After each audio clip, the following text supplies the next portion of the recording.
After my divorce, I threw myself quite the pity party. Why did this have to happen to me? This sucks. And most commonly, this isn't fair. And this went on for quite a while, longer than I'd like to admit, until finally I got tired of it. I got tired of feeling sorry for myself. And in order to crash the pity party, I did the following things. The first thing I had to do was, accept that I had taken on a victim mentality, and then I had to get rid of that mentality. See, I was focusing on what was done to me. I kept talking about myself as like some passive object that all of this happened to. And so I had to reframe all of that. I had to start to take some ownership of what I could change. It's like, okay, yeah, this happened, but now what? And I started to put myself in a position of power and one of control, even if only in my mind. I also worked to depersonalize what was done. It's hard when the person that supposedly loves us hurts us so badly because it does feel so personal. It's not something that you can brush off as easily as a difficult exchange with a stranger. But at the same time, it often doesn't have as much to do with us as we immediately assume. Often we're collateral damage. And that's hard to accept, but at the same time, it's freeing because when you don't see yourself as the target as so much as you're just kind of in the way, it makes it a little bit easier to stop feeling so sorry for yourself. I also worked to put everything in perspective. For the longest time, I would say that I lost everything in the divorce. And that wasn't quite true. I lost a lot. I obviously lost a husband. I lost all my money. I lost my credit. I lost my home. I lost my dogs. But I didn't lose everything. I still had my job. I still had my car. I had my clothing and computers. And most importantly, what I had my friends and my family. And so I had to really work to change my wording and to avoid those all or nothing words that painted it as even worse than it was. It's bad enough as it is. Why make it worse? In the beginning, I was very, very angry. And that anger was fueling that sense of self-pity. Now, I couldn't make the anger go away. Not yet. That one took a lot more time. But what I did is I turned the anger into fuel. It's like, okay, if this anger is going to hang around, if it's going to be here, I might as well put it to good use. And in the beginning, it had this like, I'll show him sort of quality to it of, I'm going to accomplish this goal because I'm going to show him that I can still do it. And that wasn't ideal. But it certainly was better than I'll show him how hurt I am. And in time, the motivation for doing things shifted to I'm going to show myself what I can do instead of coming from such a point of anger. It's also important to be very careful with who you surround yourself with. In the beginning, I had lots of people around me that were well-intentioned, but were also keeping me in that sort of victim mindset. I live in Atlanta, and so I used to hear, bless your little heart multiple times a day as people learned what had happened. And it kind of felt good, in the beginning to be surrounded by people that felt sorry for me. But eventually it also felt limiting because they needed to see me as that victim. And as I wanted to change out of it, they struggled to see me in a different way.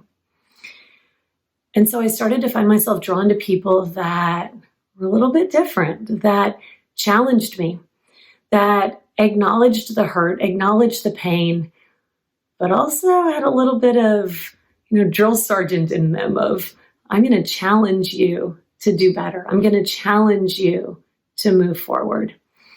And it wasn't always comfortable. It didn't always feel good. But it definitely made me feel better about myself in the long run. Within the first couple of weeks of my ex leaving, I had to meet with police, and I kept hearing from different officers in 2 different police forces how lucky I was to be alive. That normally in their experience, these sorts of situations ended with murder-suicide. And so on those days when that self-pity and that why me and that this isn't fair were screaming so loudly, I kept coming back to that. I kept reminding myself, this could be worse. This is bad, but it's not as bad as it could have been.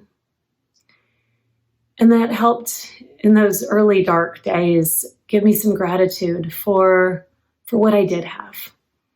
Because the truth of it is, as long as you're still breathing, there's lots of possibilities. So much of self-pity actually comes from a feeling of weakness and apprehension. And so anything that you can do to build your confidence goes a long, long way. One of the things that I did early on is I signed up for a half marathon. Now at this point, I was still a new runner and I had never done a race in my entire life. And doing that race was a challenge for myself. It was a way of facing a goal that was scary but manageable and overcoming that. And by overcoming that, it really helped to build my confidence when I definitely needed that the most. Think about the kind of role model that you want to be.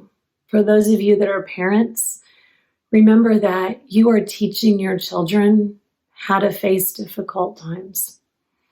For me, I don't have kids, but I am a teacher.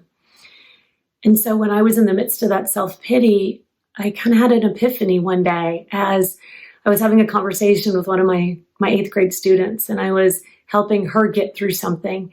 And I realized that the advice that I was giving to her was in direct opposition to what I was living. And that felt disingenuous. And I also knew that no matter what we tell our children, they really watch what we do. And so that was actually that defining moment for me. That was that turning moment where I knew that I had to release that victim mindset. On those days when I was feeling really weak and struggled to face the world, I buried myself in fiction. And not just any fiction, but fiction with strong and relatable heroes. Because we learn from them, even if they're not real. We still learn about how they can deal with so much adversity and still summon the strength to make it through. I also learned how to replace pity with compassion.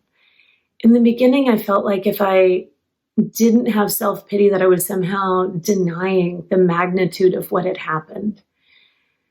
But then I realized that compassion was a way to acknowledge the pain, acknowledge the magnitude of what happened, but not give in to it. Compassion is different than pity. Compassion says, I see you and I'm here with you. It doesn't say, ooh, I wouldn't want to be you. Pay attention to that difference.